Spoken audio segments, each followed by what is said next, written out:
প্রভাসকে নিয়ে যখন ঘটনার পুনর্নির্মাণ করতে যায় গতকাল রাতে পুলিশ, সেই সময় একেবারে পুলিশের থেকে বন্দুক ছিনিয়ে নেয়।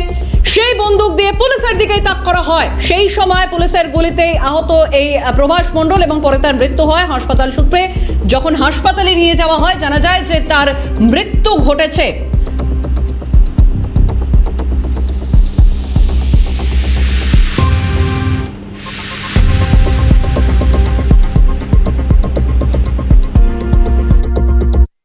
বারুইপুরে খুন এবং ধর্ষণ কাণ্ডে অভিযুক্ত প্রভাস মণ্ডলকে এনকাউন্টার করতে বাধ্য হয়েছে পুলিশ। যে জায়গায় তাকে এনকাউন্টার করা হয়েছে সেই জায়গায় এই মুহূর্তে আমরা রয়েছি। সেই জায়গা যে জায়গাটা পুলিশ এই মুহূর্তে ঘিরে রেখেছে, এইখানেই যেটা পুলিশের বয়ান অনুযায়ী আমরা জানতে পাচ্ছি গতকাল রাত্রিবেলা বা একেবারে মধ্যরাতে থানা থেকে প্রভাস মণ্ডলকে দিয়ে ঘটনাস্থলে ঘটনার পুনর্নির্মাণ করতে আসে এবং ঘটনাস্থলে আসার পরেই প্রভাস মণ্ডল যে পুলিশের যে টিম ছিল সেই টিমের থেকে একজন পুলিশ অফিসারের কাছ থেকে বন্দুক ছিনতাই করে এবং ছিনতাই করে পুলিশকে লক্ষ্য করে সে কিন্তু এক রাউন্ড গুলি চালায়। তারপরেই কিন্তু গুলি চালিয়ে জায়গাতে এই যে জলপথ জলা জমি এখান থেকে পালানোর সে একটা চেষ্টা করে এক রাউন্ড গুলি চালানোর পরেই তারপরেই পুলিশ নিজেদের আত্মরক্ষার স্বার্থে তারা পাল্টা গুলি চালায়। পাল্টা গুলি চালাতেই প্রভাস মণ্ডল ঠিক ওই জায়গায় গুলিবিদ্ধ হয়ে লুটিয়ে পড়ে। তারপর এখান থেকে গুলিবিদ্ধ অবস্থায় প্রভাস মণ্ডলকে বারুইপুর হাসপাতালে নিয়ে যায় পুলিশ এবং সেখানে নিয়ে গেলে পুলিশ তাকে মৃত বলে ঘোষণা করা হয়। ফলে এই যে বারুইপুরের 12 বছরের কিশোরীকে ধর্ষণ এবং খুনের ঘটনায় অভিযুক্ত প্রভাস মণ্ডল এবং তাকে এনকাউন্টার করা হলো, পুলিশের তরফ থেকে এনকাউন্টার করতে বাধ্য হয়েছে। কারণ যেভাবে এই অভিযুক্ত যাকে নিয়ে ঘটনার পুনর্নির্মাণ করতে আসা যে এতটাই দুঃসাহস দেখাতে থাকে সেই সময় যে পুলিশকে গুলি করে সে পালানোর চেষ্টা করে। ফলে বাধ্য হয়ে পাল্টা গুলি করতে হয় পুলিশকে এবং যে জায়গায় তাকে নিয়ে আসা হয়েছিল আমি উল্টো দিকে দেখাবো। একেবারে সে যে পাশের যে পুকুর যেখানে পুলিশ একটি কর্ডন করে জায়গা রেখেছে, এই পুকুর থেকেই কিন্তু ওই যে নাবালিকা তার দেহ উদ্ধার করা হয়েছিল। প্রভাস মণ্ডল এই ঘটনার সঙ্গে সরাসরি যুক্ত ইতিমধ্যেই পুলিশ জানতে পেরেছে। আমরা দেখেছি ঘটনার পর প্রভাস মণ্ডলের একাধিক ভিডিওতে তার যে বিবরণ তাতে করে দেখা যাচ্ছে যে এই আনন্দ সর্দার সহ বাকি অভিযুক্তরা তারা কিন্তু এই নাবালিকাকে প্রথমে ধর্ষণ করে এবং তারপর তার মাথায় গুরুতরভাবে আঘাত করা হয়। সেখান থেকে বস্তাবন্দি করে তারপরেই কিন্তু এই পুকুরেই তাকে ফেলে দেওয়া হয়েছিল। সেই তার বয়ান অনুযায়ী তারপরেই কিন্তু এই পুকুর থেকে ওই নাবালিকাকে মৃত অবস্থায় উদ্ধার করা হয়েছিল।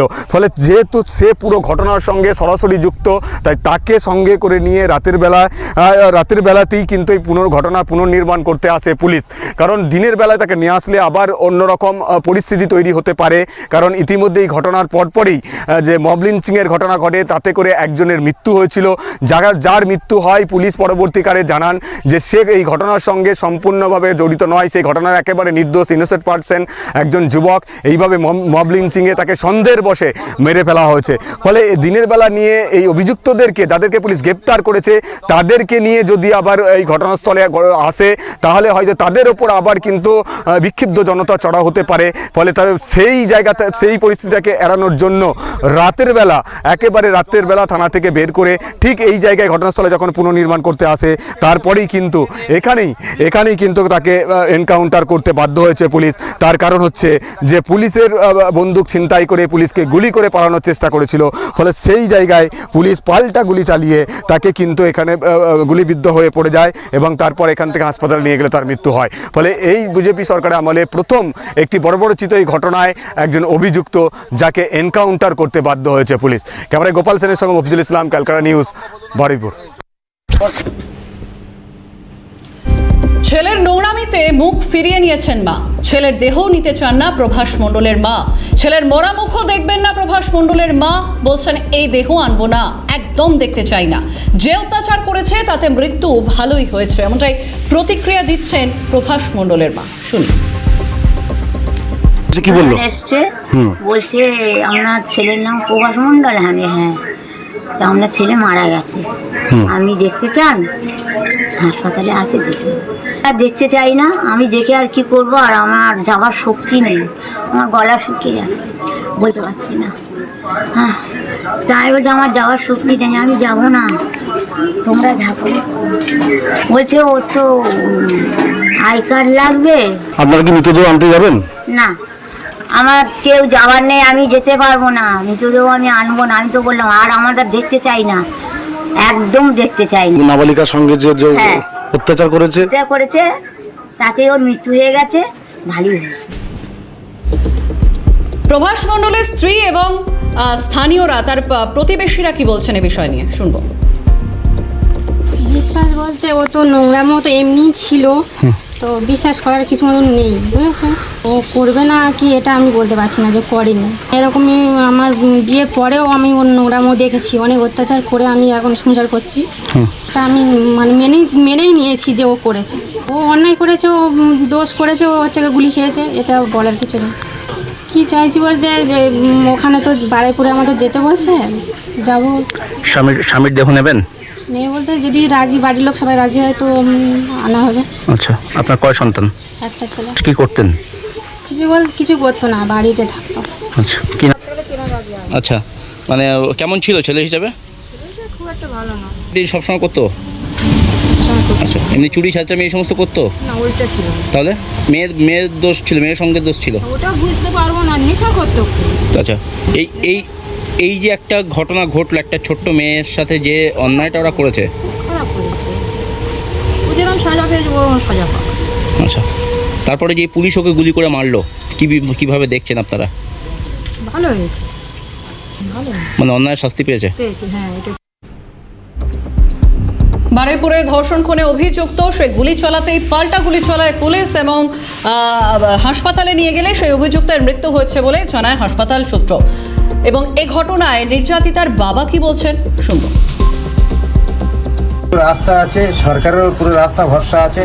সিএম কালকের কথা দিয়েছে যাবে সেভাবে উনি যেভাবে কাজ চালিয়ে যাচ্ছে, আমরা খুব খুশি, অত্যন্ত খুশি। সিএম পুরো ফুল ভরসা আছে আমাদের। এর বেশি কিছু বলতে পারছি না, আমি পরিস্থিতি অন্যরকমই ছিলাম তখন। এই আসছেন পুলিশের ভূমিকায় যে একদম পুলিশের উপরে পুরো ফুল ভরসা আছে। পুলিশ না থাকলে আমরা এত এগোতে পারতাম না। পুলিশ যেভাবে তদন্ত করছে, চারজনই তো অ্যারেস্ট হয়ে গেল। খুশি আমি, আরো যারা আছে তারা অ্যারেস্ট হবে, দোষীদের শাস্তি হোক, এতটা বিষয় কি। দাদাও এই জিনিসটা খুব মাথায় রেখেছে, দাদা আমার ভরসা দিয়েছে, দাদার ওর ফুল ভরসা আছে। ওর যে সিএম আছে দাদা বলে আমরা সম্মান করি, বিশ্বাস আশা ভরসা সব আছে। বাকি তিনজনের কঠোর সাজা, আমি কঠোরভাবে সাজা চলছি। দাদা বলে তুমি শুধু আমার কাজ দেখে নাও, আমাদের ভরসা আছে নিশ্চয়ই। বারুইপুরে নক্কারজনক ঘটনা, নাবালিকা ধর্ষণ করে খুনের ঘটনা এবং সেই ঘটনাতেই এবার অন্যতম ধৃত অভিযুক্ত প্রভাস মণ্ডলের মৃত্যু হলো পুলিশের গুলিতে। উঠে আসছে একাধিক প্রতিক্রিয়া, শুনবো। মুখ্যমন্ত্রী ছিলেন, তিনি তথ্য প্রমাণ লোপাট করে অপরাধীদের আড়াল করার চেষ্টা করেছেন বলে তাই আমি আমার মেয়ের বিচার এখনো ঘুরে বেড়াচ্ছি। বর্তমান সরকার এসেছেন, যে আসল অপরাধী মেইন কালপ্রিট তাকে নিয়ে যাওয়া হচ্ছিল পুনর্নির্মাণ করার জন্য ঘটনার। সে পুলিশের রিভলভার নিয়ে পুলিশকে তাক করে মারতে চেয়েছিল, তখন পুলিশ তাকে এনকাউন্টার করেছে। এনকাউন্টার যদিও কাম্য না, কিন্তু এক্ষেত্রে এনকাউন্টার করতে পুলিশ বাধ্য হয়েছে। আশা করি এই ঘটনায় যারা এইসব দুর্নীতিগ্রস্ত কাজগুলো করে, যারা ধর্ষক, তারা একটু হলেও ভয় পাবে। আমি এটাই চাইছিলাম যে ভয় পেয়ে যেন এই অপরাধটা আর যেন না ঘটে আমাদের বাংলায়। জি করার সময় যদি সকল অপরাধীদের এরকম সাজা দেওয়া হতো, অপরাধের প্রবণতা এতদিন অনেক কমতো। উনি অপরাধীদের আড়াল করেছেন বলে এই অপরাধের প্রবণতা বেড়ে বেড়ে এই ছোট ছোট বাচ্চারা, তাদের সঙ্গে এই নৃশংস অত্যাচার হয়েছে। নতুন সরকার এসেছেন, তাকে আমি প্রণাম জানাই। তিনি বড় পদক্ষেপ নিয়েছেন এবং আমারও একটু আশা জেগেছে আমিও তাড়াতাড়ি বিচারটা পাবো। যে ঘটনাটা ঘটলো, ধর্ষকের সাজা হয়েছে, এটাই সবচেয়ে বড় কথা। যখন নিউজটা দেখলাম মন থেকে খুবই শান্তি পেলাম যে বিগত সরকার 15 বছরে ধর্ষকদের পাশে দাঁড়িয়েছে, ধর্ষকদের বেকসুর খালাস করে দিয়েছে। কামদুনির মামলায় আপনারা দেখেছিলেন, দিনের পর দিন একটার পর একটা ঘটনা ঘটেছে যে যা তার কোনো বিচার হয়নি। তো সেই জায়গায় দাঁড়িয়ে আজ নতুন সরকার আসার ফলে এনকাউন্টার করে দেওয়া হলো ধর্ষকের। এটা সবচেয়ে বড় পাওনা যে এই শুভেন্দু অধিকারী মহাশয় বলেছিলেন যে খরচ করে দেওয়া হবে, তা খরচের খাতায় নাম তুলে দিলেন। তো এটা সত্যি আমাদের অনেকটা আমরা আশ্বস্ত, অনেকটা আশাবাদী এই সরকারের কাছে যে বারুইপুরের যে ঘটনাটা ঘটেছে, একজনকে এনকাউন্টার করে দিয়েছে, এখনো 3 জন আছে, তাদেরকে আইনের আওতায় আনা হোক এবং জিজ্ঞাসাবাদ স্বীকারোক্তি নিয়ে তাদেরকেও এনকাউন্টার করে দেওয়া হোক। মেয়েটাকে মেরে দিয়েছে, তার জন্য সরকার যে এই দ্রুত বিচারটা দিয়েছেন, তার জন্য সরকারকে অনেক অনেক ধন্যবাদ। আর আমার তামান্নার ওটাও বিচার হতো যদি তখন টিএমসি সরকার না থাকতো। এই সরকার থাকলে হয়তো আমার তামান্নার বিচারটাও হতো। তো আমি সরকারের কাছে বলবো যে একজনকে মেরেছে, আরও 3 জন যারা প্রত্যক্ষদর্শী আছে তাদেরকেও শাস্তি দিতে, তাদেরকেও এমনভাবে কড়া শাস্তি দেওয়া দরকার, তবে ক্রিমিনাল থাকবে না। আর আমার তামান্নারও আমার তামান্নার খুনিদেরকেও 1 বছর হয়ে গেছে, তো তারপরেও এখনও দ্রুত শাস্তি দেওয়ার আমি চাই, আবেদন করছি সরকারের কাছে। তামান্নার ঘটনায় কি এই ধরনের শাস্তি চাইছেন?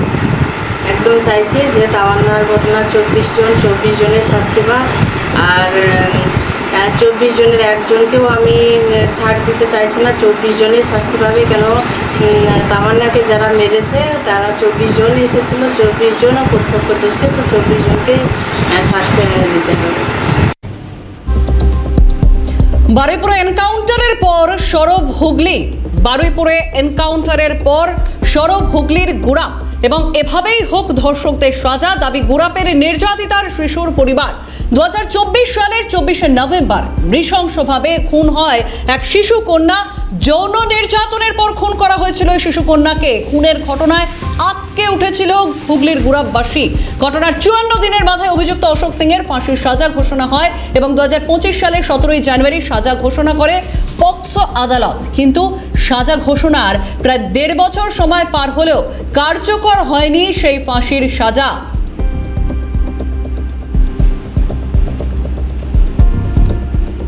মারা গেছে দেখে আমাদের মনে আনন্দ হয়েছে।